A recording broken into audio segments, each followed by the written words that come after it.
Hoje eu queria falar sobre um assunto muito importante que vem mexendo com a minha mente já faz bastante tempo, em especial por ocasião de algumas situações que nós temos presenciado e ao longo de toda a minha vida.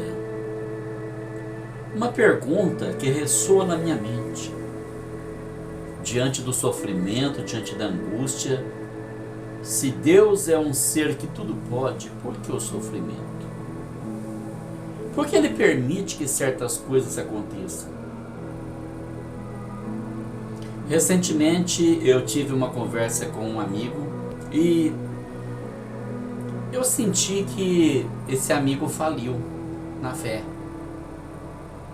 Eu fiquei muito triste pelo que aconteceu, porque as Sagradas Escrituras nos mostram que realmente é difícil. Nós vamos passar por muitas provações, nós temos muitas situações difíceis para passar na vida. Por muitas tribulações, nos convém entrar nos céus. Vamos tentar aqui, através das Sagradas Escrituras, procurar encontrar um caminho para solucionar o problema. Nós vemos aqui, por exemplo, no Salmo 94, onde diz assim: ó Senhor Deus, a quem a vingança pertence, ó Deus, a quem a vingança pertence, mostra-te resplandecente. Exalta-te tu que és juiz da terra, dá a paga aos soberbos. Até quando os ímpios, Senhor, até quando os ímpios saltarão de prazer? Até quando proferirão e falarão coisas duras e se gloriarão todos os que praticam iniquidade?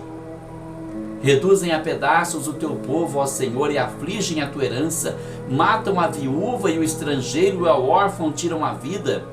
Contudo dizem: o Senhor não o verá, nem para isso atenderá o Deus de Jacó.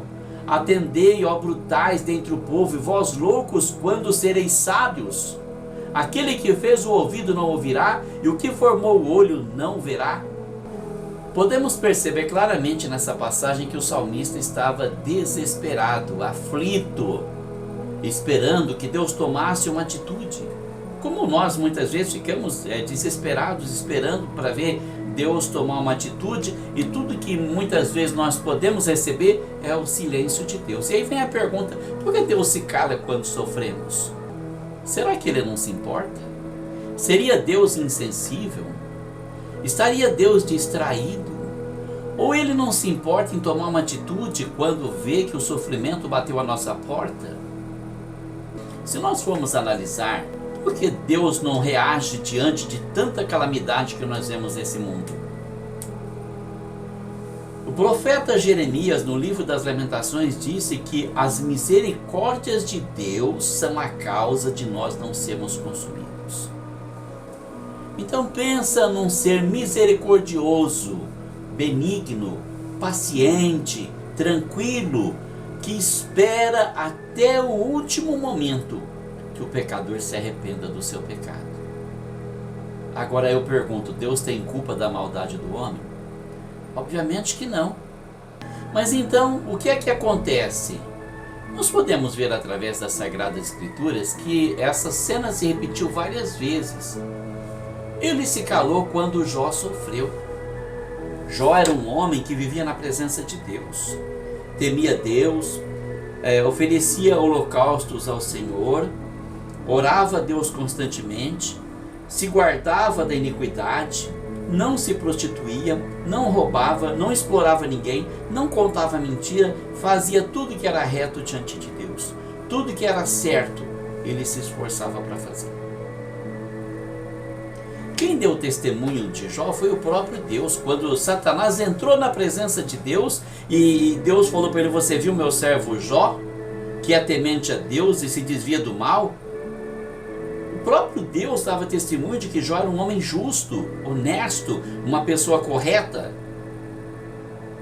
Mas então nós podemos ver no livro de Jó que Satanás instiga Deus contra Jó. Ele diz para Deus que Jó é temente a Deus porque Deus cumulou ele de riquezas, de bênçãos, deu uma família numerosa, deu muita coisa para ele, e por interesse, então ele temia Deus. Então Deus disse para ele: pode ir lá e toque em tudo que ele tem, só poupa a vida dele. Será que Deus não sabia que Jó permaneceria fiel? Deus sabia.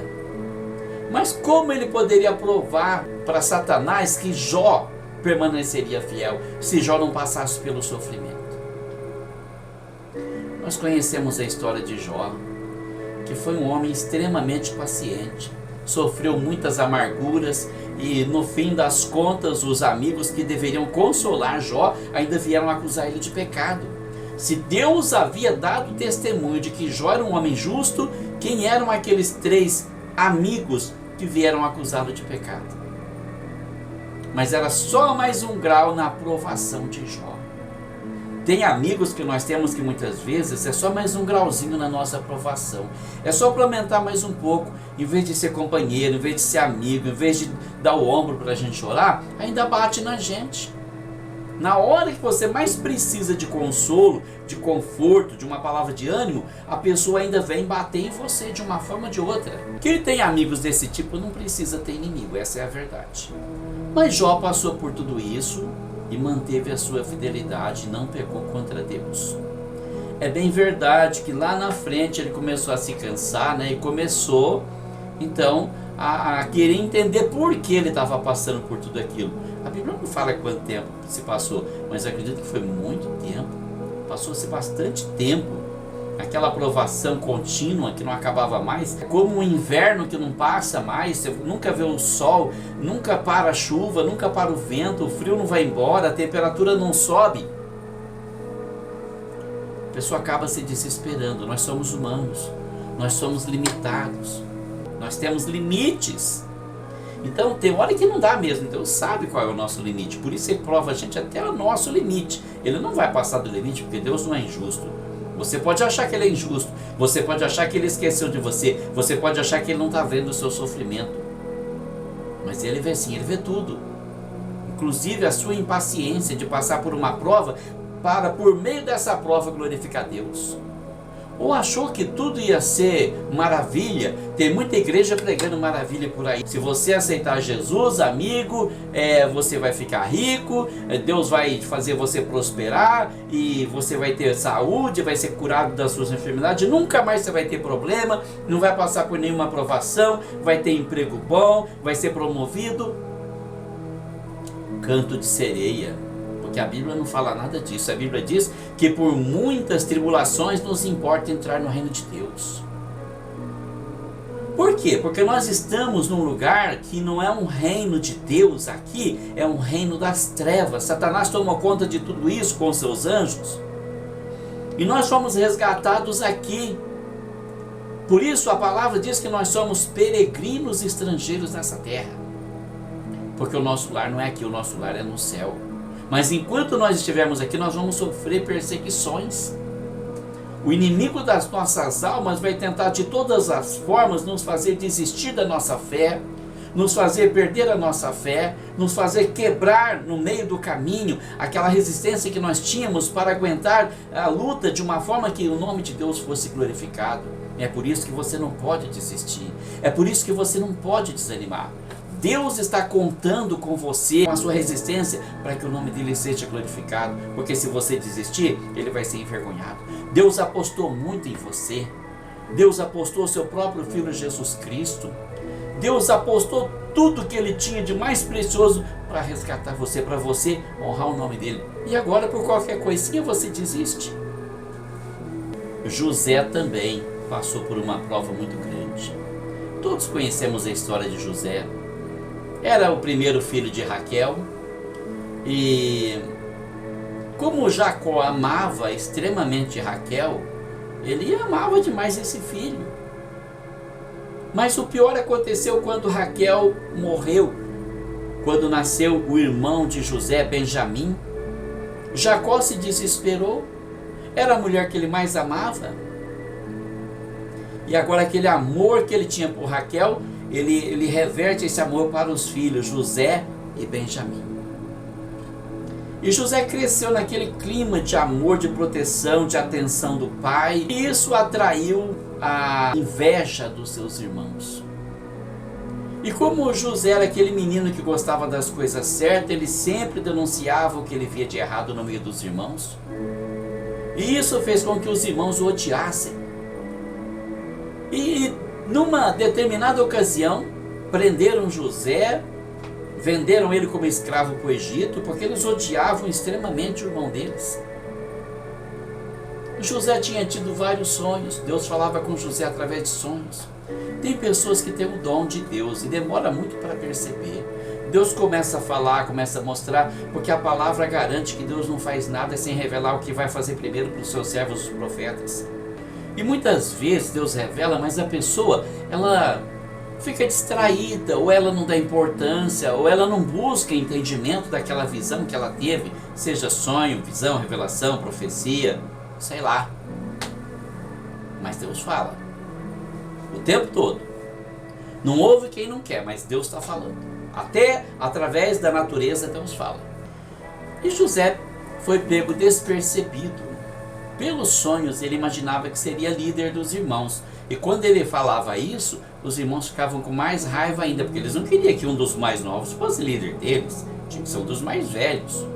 Parecia que José estava usurpando a vez dos mais velhos se tornarem líderes. Mas então eles venderam José para o Egito como escravo. E chegaram em casa e disseram para o pai que José morreu.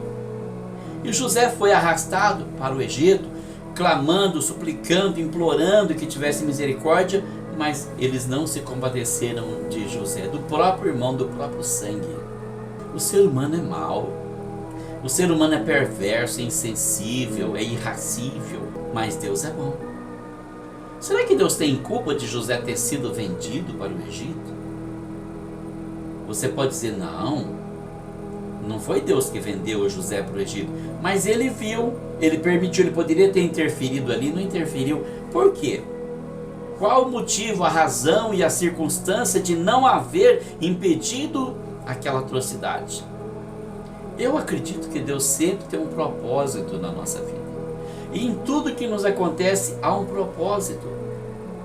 Paulo, escrevendo aos Romanos, no capítulo 8, versículo 28, ele diz assim: sabemos que todas as coisas contribuem para o bem daqueles que amam a Deus, aqueles que são chamados segundo o seu propósito. Se você me perguntar qual é esse propósito, eu não vou saber dizer, mas há um propósito. E um dia você vai saber. Eu passei por muitas provações na minha vida, e hoje eu sei que todas aquelas provações tinham um propósito, e o propósito era para o meu bem. Para o meu bem e das pessoas que estão ao meu redor. Então não lamento nada que aconteceu, glorifico a Deus por tudo, porque Ele me deu vitória, vai dar vitória para você também, deu vitória para José. Mas eu fico imaginando a situação de José, o que ele estaria pensando naqueles momentos, naqueles dias, naqueles meses, nos anos que se seguiram. Porque José tinha uma média de 17 anos. Quando ele foi vendido pelos seus irmãos, ele era apenas um adolescente.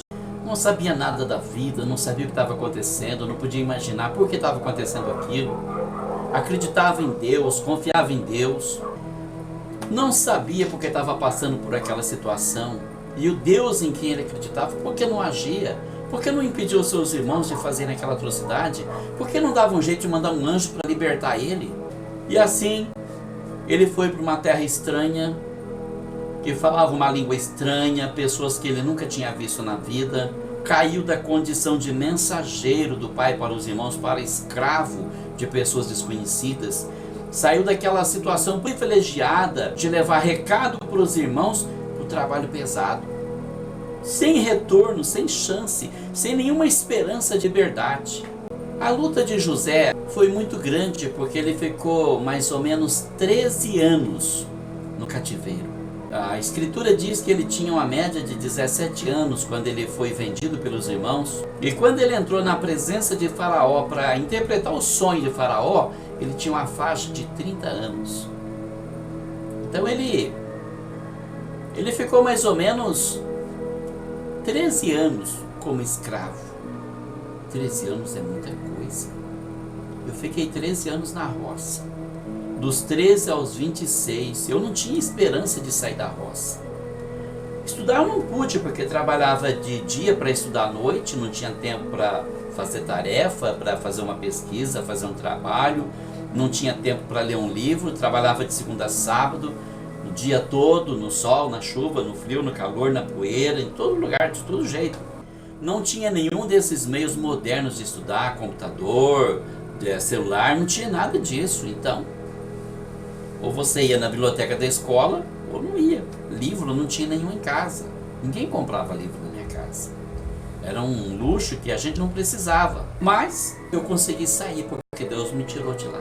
É Deus que tira a gente. Ele mudou minha história. Ele mudou a história de José também. José estava destinado a ser um escravo pelo resto da vida, mas Deus tinha um propósito na vida dele. Só que ele, assim como eu, ele também não podia saber que Deus tinha um propósito na vida dele. Como é que a gente ia saber disso? Hoje eu sei, pela experiência passada, mas antes eu tive que confiar. Nada deu certo, eu não pude estudar no tempo certo, tirei carta para trabalhar com caminhão, ninguém me dava emprego, nessa cidade ninguém me deu emprego. Eu fui arranjar emprego numa empresa de Ribeirão Preto, uma empresa de caminhão de Ribeirão Preto. Depois dali eu fui para Bebedouro, para Flutesp. Depois então de tanta experiência, então é que resolveram me dar emprego. Mas até então, para começar, eu não tive oportunidade. Era roça, roça e roça e acabou, não tinha mais nada. E José lá era isso, era amassar o barro, era fazer tijolo, era construir, era trabalhar no pesado. Mas Deus estava presente na vida dele. Porque Deus não promete vida boa para ninguém. Essa historinha que o pessoal conta aí, se você vier para a minha igreja, você vai prosperar, nós temos a teologia da prosperidade, e você vai dar uma oferta de R$300, Deus vai te dar R$3.000, é tudo mentira para tomar teu dinheiro. Isso não é evangelho não, porque o evangelho diz que para você o que te espera são provações, são tristezas, é sofrimento. Salmo 91 ele diz assim: estarei com ele na angústia, livrá-lo-ei e o glorificarei. Deus estará com você na angústia, mas você vai passar pela angústia. Não é fácil, não é de graça não, ninguém chega na vida sem pagar o preço não. Claro que a angústia no mundo, ela existe para todo mundo. Ou você está com Deus e vai passar pela angústia, ou você vai passar sem Ele. Melhor passar com Ele, é claro, porque Ele vai me dar livramento. Foi o que aconteceu comigo, Ele me deu livramento, um grande livramento. Como Ele livrou José também da escravidão, colocando ele no mais alto grau que alguém poderia alcançar lá na terra do Egito. O segundo maior governante da maior potência mundial da época. Mas durante cerca de 13 anos, Deus se calou diante do sofrimento de José. Podemos ver também o profeta João Batista, o último profeta do Antigo Testamento, que viveu nos tempos de Jesus e que foi preso por Herodes, porque denunciava que Herodes vivia com a cunhada. Um tremendo adultério, né? Além de viver com a cunhada, ainda cobiçava a filha dela, que deveria ser sobrinha dele, não sei.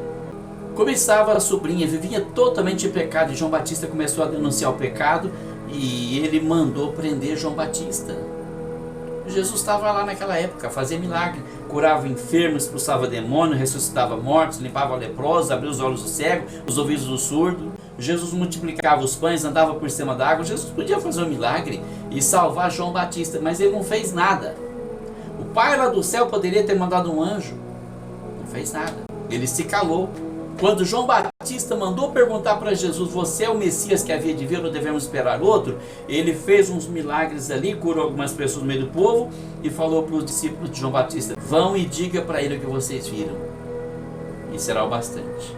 Mas não falou em libertação, não fez nenhum milagre, não fez nada para livrar ele da cadeia e livrar ele de ser degolado. Por que ele se calou? Depois houve uma outra situação entre as tantas, eu estou enumerando apenas algumas, quando Estevão deu testemunho da ressurreição de Jesus e foi apedrejado até a morte, e Deus se calou. Diz a palavra que ele estava ali no maior êxtase espiritual, e ele olhou para o céu e viu os céus abertos e Jesus em pé à direita de Deus. E ele disse: eis que vejo os céus abertos e o Filho do Homem à direita da majestade nas alturas. E foi a sentença de morte dele. Mas lá de cima, do lado direito da mão de Deus, Jesus não fez nada, não se moveu. Ele se calou. O que é que acontece? Por que Deus se cala no nosso sofrimento? Porque quando nós mais queremos a presença de Deus, porque quando nós mais precisamos da presença de Deus, parece que Ele se cala. Talvez seja porque nós tenhamos que tomar uma atitude. Eu tinha apenas 2 anos e meio de cristão convertido e batizado. E eu fui afrontado por um pastor que queria mandar na minha vida. E eu disse, não, o senhor não vai fazer isso. E eu não queria ter feito o que eu fiz. Eu era de uma denominação muito conhecida na minha cidade. Eu me levantei, virei as costas e saí. Eu fui embora e eu nunca mais voltei. Se eu tivesse ficado lá, talvez acontecesse comigo a mesma coisa que aconteceu com meu amigo. Porque nós não podemos carregar um fardo pesado demais. Nem Deus quer isso. Às vezes você tem que tomar uma atitude. Mas saiba de uma coisa, se Deus permitiu o sofrimento na sua vida, não é para você se desviar, não. É para você ter consciência de que Deus te dá o direito de fazer alguma coisa. E para você saber que Deus está presente no sofrimento. Temos também uma passagem em Atos dos Apóstolos, capítulo 17, versículo 24, 25, 26, onde ele diz assim: o Deus que fez o mundo e tudo que nele há, sendo o Senhor do céu e da terra, não habita em templos feitos por mãos de homens, nem tampouco é servido por mãos de homens, como que necessitando de alguma coisa, pois Ele mesmo é quem dá a todos a vida e a respiração e todas as coisas. E de um só fez toda a geração dos homens para habitar sobre toda a face da terra, determinando os tempos já dantes ordenados e os limites da sua habitação, para que buscassem ao Senhor, se porventura tateando o pudessem achar, ainda que não está longe de cada um de nós. Se você não consegue ver Deus na sua vida, começa a tatear. Como? Põe o joelho no chão, começa a falar com Deus. Começa a buscar a presença de Deus, começa a invocar o nome do Senhor e a sua história vai mudar. Não é sem propósito que está acontecendo o que acontece na sua vida. Muitas vezes nos acomodamos nas bênçãos de Deus e de repente nos tornamos mornos, como aqueles que Jesus disse que ia vomitar da sua boca no livro do Apocalipse. Nós podemos ser frios ou quentes e Ele tolera, mas mornidão Ele não tolera. E tem tanta gente assim, um pé na igreja, um pé no mundo. Hoje serve a Deus, amanhã serve o mundo. Hoje canta louvores, amanhã fala palavrão. Hoje prega o evangelho, amanhã conta piada suja. Deus não quer isso. Isso é profanação da santidade de Deus. É hora de consagrar a sua vida. É hora de você tomar uma decisão da sua vida. Muitas vezes o sofrimento na sua vida é consequência das suas próprias atitudes. Talvez você tenha idolatrado a sua religião, como o meu amigo idolatrou a dele, ficou mais de 30 anos naquela igreja servindo fielmente e no fim das contas perdeu a fé. Que Deus tenha misericórdia dele, que ele possa entender que Deus não é culpado da maldade do homem. Se o pastor é avarento, se o pastor não leva a palavra de Deus a sério, se não obedece, se não tem humildade, se não reconhece os erros, se não tem amor com o próximo, que ele tenha, que Deus não é culpado disso. Tais pessoas, tais obreiros irão para o inferno. No tempo do apóstolo Paulo ele já falava que haviam obreiros fraudulentos. E dizia também que assim como os anjos de Satanás podiam se transformar em anjos de luz, também os falsos obreiros pareciam obreiros de Deus. E hoje nós temos pastores, bispos, apóstolos e toda uma gama de títulos que não significa nada para Deus, porque o título está no coração do evangelista que evangeliza, do pastor que apacenta, do missionário que faz missões, daquele obreiro que realmente se preocupa com a salvação das almas das pessoas e não com a glorificação da sua própria religião, porque religião para Deus não significa nada. Todos nós somos como imundo e as nossas justiças são como o trapo da imundícia. Isaías 64, versículo 6. Para você ficar aí agora jogando a culpa da maldade do homem em Deus. Reconheça que você é errado, você é um pecador. Reconheça que o homem errado é pecador também e que muitos obreiros estão desencaminhados. Hoje eu posso dizer sem medo de errar, que mais de 90% desses pastores, principalmente os mais famosos, irão para o inferno, porque conhecem a palavra de Deus, mas se apegaram à sua ganância, à sua avareza, e terão a parte que merecem no lago de fogo e enxofre. E quem olhar para eles e cair, vai junto. Então escapa-te por tua vida. Se apegue com Deus, se apegue às Escrituras Sagradas, não fique buscando razões para acreditar, porque a fé não precisa de razões, a fé enxerga o invisível. Pede a Deus entendimento, orientação, sabedoria, e Deus vai iluminar a sua vida. Deus te abençoe, em nome de Jesus.